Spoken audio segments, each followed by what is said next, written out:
Police ने गोली क्यों मारी? अगर पुलिस गोली ना मारे तो क्या पुलिस गोली खाए? जिन्होंने फर्जी इनकाउंटर किए हैं वो देखना उनके खिलाफ कार्रवाई होगी।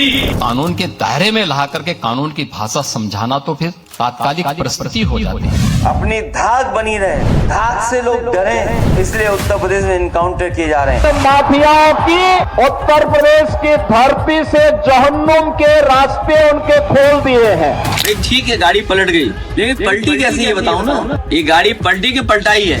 माफिया अगर सिर उठाने का दुस्साहस करेगा तो उसको मिट्टी में मिलाने का काम भी सरकार करेगी। अब यूपी बदल चुका है नए एयरपोर्ट के रूप में। अब तो नए एयरपोर्ट में भी नाव में ही चलेगी, नाव पे ही चलना पड़ेगा। एयरपोर्ट में भी पानी भर गया। देश के अंदर एक्सप्रेस वे का 60% शेयर यूपी के पास है। कानपुर और लखनऊ एक्सप्रेस वे बरसात में ही ढह गया हो। आज उत्तर प्रदेश बीमारू राज्य नहीं है, भारत की अर्थव्यवस्था का एक ग्रोथ इंजन बनकर के उभरा है। उत्तर प्रदेश की सरकार अभी तक की सबसे करप्ट गवर्नमेंट मानी जाएगी। हमने 9 वर्ष में उत्तर प्रदेश की अर्थव्यवस्था को 3 गुना किया है। स्वास्थ्य विभाग तो ऐसा है जिसको खुद ही इलाज की जरूरत है। तो दोनों नेताओं के अपने अपने दावे हैं। 27 में चुनाव है, उससे पहले योगी की पूरी कोशिश है कि यूपी विकास करता हुआ नजर आए। लेकिन देखिए आंकड़े क्या कहते हैं, अपराध पर कितना लगाम लगा है। 2012 से 17 तक 815 दंगे हुए। योगी सरकार का दावा 2017 के बाद कोई बड़ा दंगा नहीं हुआ। 2017 से पहले एनकाउंटर की नीति नहीं हुआ करती थी, लेकिन योगी के शासन में 17 के बाद 17,000 से ज्यादा एनकाउंटर हो गए। 2012 से 17 के बीच 41 अपराधी ढेर हुए और 2017 के बाद 289 अपराधी ढेर हुए। 2017 से पहले महिला अपराध के टॉप राज्यों में यूपी भी गिना जाता था, लेकिन 2017 के बाद महिला अपराध में 50% की कमी आई। 2017 से पहले 56% अपराधियों को सजा मिला करती थी यूपी में, यानी पुलिस केस लड़ती थी तो 56% लोगों को सजा मिलती थी। पुलिस ऐसे पैरवी करती थी। 2017 के बाद उसमें इजाफा हुआ और 70% अपराधियों को सजा मिली। देश में नंबर 1 यूपी बना है अपराधियों को सजा दिलाने के मामले में। अब जरा निवेश की बात करिए। विकास के मामले में 2017 में अर्थव्यवस्था में 106 से 7वें नंबर पर यूपी था 2017 और उससे पहले। 2017 के बाद यूपी आर्थिक विकास में टॉप 3 राज्यों में आ गया है, यह दावा है। 2017 और उससे पहले प्रति व्यक्ति आय यूपी में थी 48,000 रुपए सालाना। अब 2026 में प्रति व्यक्ति आय हो गई है 1,20,000 रुपए। 2017 और उससे पहले बड़े उद्योग 14,000 लगे थे। 2017 के बाद बड़े उद्योग 35,000 तक लगे। 2017 से पहले बड़े स्टार्टअप्स नीति नहीं थी यूपी में। 2017 के बाद 22,000 से ज्यादा स्टार्टअप देश में 4थे नंबर पर यूपी स्टार्टअप के मामले में। 2017 से पहले मोबाइल उत्पादन यूपी में नहीं होता था, बहुत पीछे था। 2017 के बाद देश के मोबाइल उत्पादन में 55% हिस्सेदारी यूपी की है। 2017 से पहले यूपी में थे 4 एयरपोर्ट और 2017 के बाद यूपी में 17 एयरपोर्ट है, यह सरकार का दावा है। 2017 से पहले यूपी में 3 एक्सप्रेसवे और 2017 के बाद यूपी में 20 से ज्यादा एक्सप्रेसवे का सरकारी दावा है।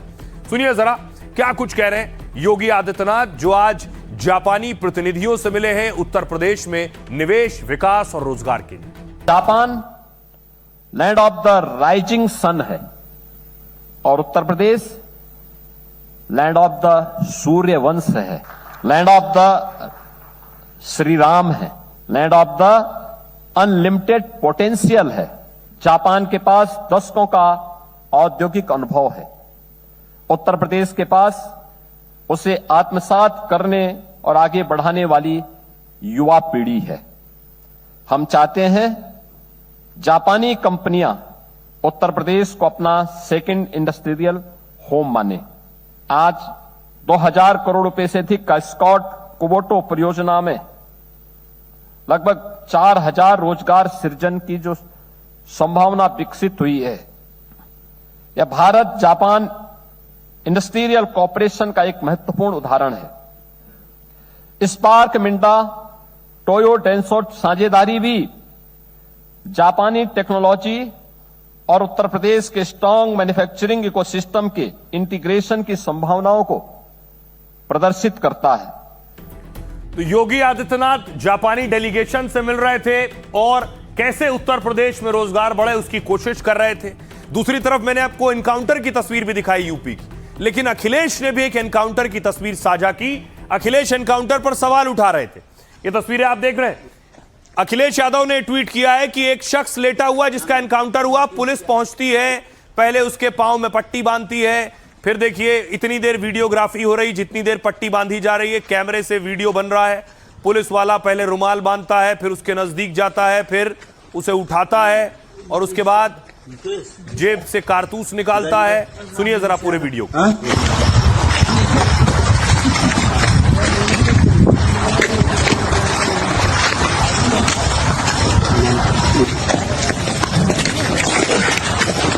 क्या नाम है? मुकेश यादव। मुकेश जी सर।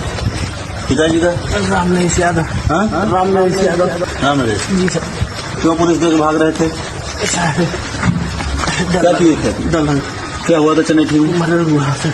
किसका किसका? वो दो लेडीज का। हाँ। उसमें सर इसीलिए पुलिस से देख के भाग रहे थे? हाँ? जी सर। डर गए? जी सर। क्या फायर क्यों कर दिए? और इधर दिखा भाई, इधर दिखाओ। ये तो बच्चा तुम्हारा है? जी सर। हाँ? जी सर। अच्छा,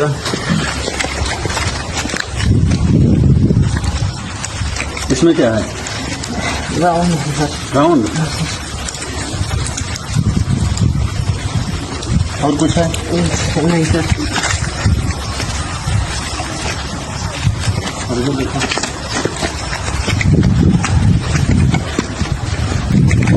इसमें क्या है?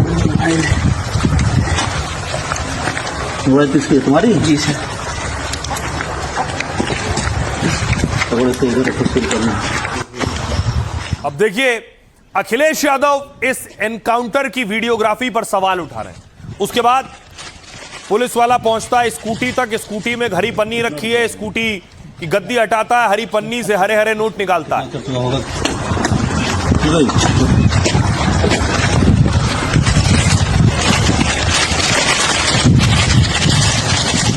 कितना रुपया है? उसमें खर्च हुआ है कुछ। कितना खर्च होगा? कितना होगा? 10-15 लाख खर्च हुआ। बाकी होंगे अरे गिनवा लेते हैं। ये एक गड्डी है, 2, 3, 4,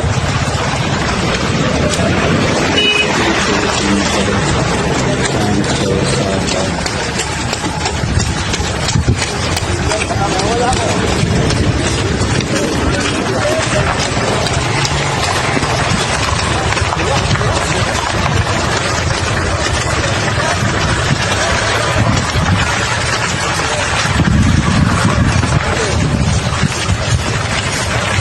ये 30,000 है। कितना है? 2 लाख। हाँ, 50 से 2 लाख 25,000। बाकी कितना खर्च हो गया? 19,000। अब देखिए अखिलेश यादव ने ये पूरा वीडियो ट्वीट किया। अखिलेश क्या कह रहे हैं वीडियो ट्वीट करके? अखिलेश लिख रहे हैं उत्तर प्रदेश में फिल्म सिटी की शूटिंग चल रही है। कथा पटकथा लिखने वाले भी पुलिस के लोग हैं, डायरेक्टर भी और वेशभूषा भी, सज्जा वाले भी। अब देखिए जरा अखिलेश यादव इसके जरिए क्या सवाल उठा रहे हैं, क्या कह रहे हैं वो। अखिलेश यादव योगी आदित्यनाथ और उनकी पुलिस को घेरने की कोशिश कर रहे हैं। देखिए यह वो वीडियो। यूपी में एनकाउंटर पर भारी सवाल और बवाल भी हो रहा है। इटावा में 2 दिन पहले पुलिस ने आरोपी के पैर में गोली मारी। एनकाउंटर से जुड़ा पुलिस और अपराधी का वीडियो सामने आया। एसआई एनकाउंटर के बाद आरोपी के पैर में पहले पट्टी बांधते नजर आया। उसके बाद दरोगा साहब बड़ी शालीनता से सवाल पूछते दिखते हैं। फिर आरोपी की जेब से कारतूस और स्कूटी से पैसे निकालते हैं। दरोगा साहब एनकाउंटर साइट पर नोट गिनते भी नजर आए। सपा अध्यक्ष अखिलेश यादव ने इस एनकाउंटर पर सवाल उठाए। कहा यूपी में लगता है फिल्म सिटी की शूटिंग चल रही है। कथा पटकथा लिखने वाले पुलिस के ही लोग हैं और डायरेक्टर और ड्रेस डिजाइनर भी पुलिस वाले हैं। इटावा में पुलिस ने एनकाउंटर के बाद अपराधी को पकड़ा। दरोगा जी ने हाथों हाथ पट्टी बांधी, सारी पूछताछ कर ली। अखिलेश आगे लिखते हैं शायद थाने तक पहुंचते पहुंचते चार्जशीट भी तैयार हो जाए। पुलिस का स्वांग रचकर झूठ को सच दिखाने का नाटक खतरनाक है। कुछ भ्रष्ट पुलिस वाले यूपी में कानून व्यवस्था को ही अपराधी बना रहे हैं। एनकाउंटर और इस वीडियो को लेकर यूपी पुलिस ने सफाई दी है। इटावा के एसएसपी ने कहा बीएनएस के तहत अब मौके से साक्ष्य बनाना पड़ता है हमें। नए कानून के हिसाब से आरोपियों से पूछताछ करनी होती है, लेकिन यह गोपनीय वीडियो आखिर लीक कैसे हुआ, अब हम इसकी जांच करेंगे, पुलिस ये कह रही। आइए आपको सुनवाता हूं, सुनिए जरा योगी आदित्यनाथ और अखिलेश यादव। भाई अगर सामने वाला व्यक्ति कानून से भयभीत नहीं है तो फिर उसको कानून के दायरे में ला करके कानून की भाषा समझाना तो फिर तात्कालिक परिस्थिति हो जाती है। बहुत बार लोग टिप्पणी करते हैं कि पुलिस ने गोली क्यों मार दी। अगर पुलिस गोली ना मारी तो क्या पुलिस गोली खाए?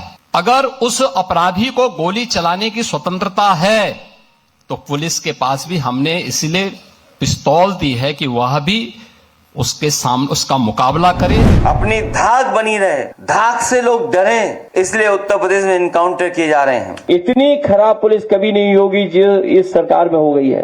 जाति धर्म देख करके इनकाउंट करवाती है, इससे प्रदेश का सामाजिक सौहार्द बिगड़ता है।